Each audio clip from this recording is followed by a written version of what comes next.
I hadn't been on a bike since the tail of the dragon. Weeks had slipped by.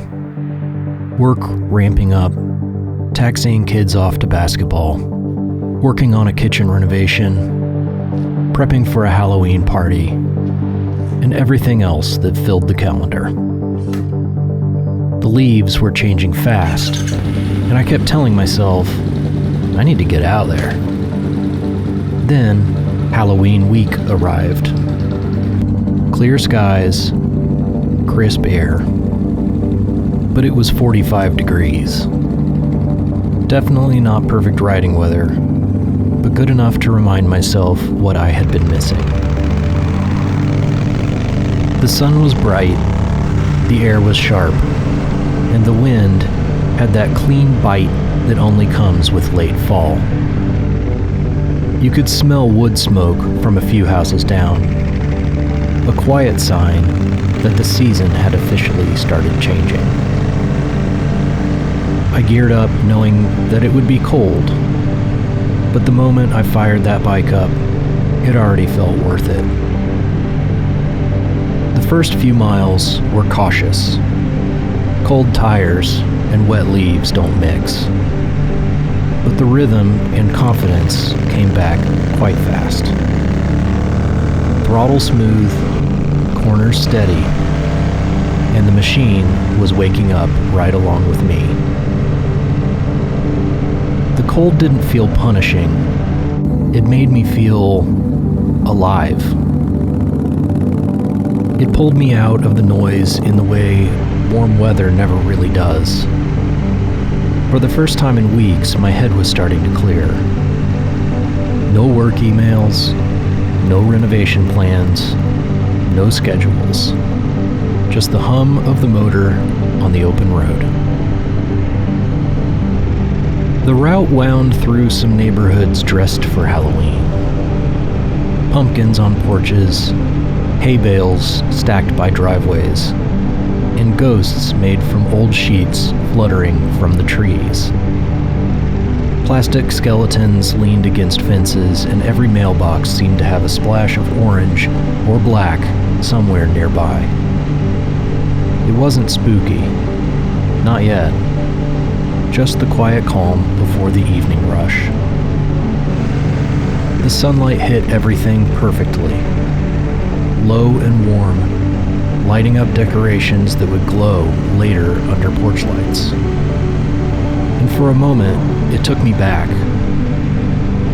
to being a kid, trick-or-treating when it always seemed freezing cold on Halloween, even when we lived in Texas. I remembered one Halloween where it rained so hard, we wore trash bags over our costumes just to keep from getting drenched. I remember being adamant about going back out. You couldn't stop me from getting that candy. It's one of those memories that crop up every year. Cold, messy, real, and unforgettable. That's what this ride felt like.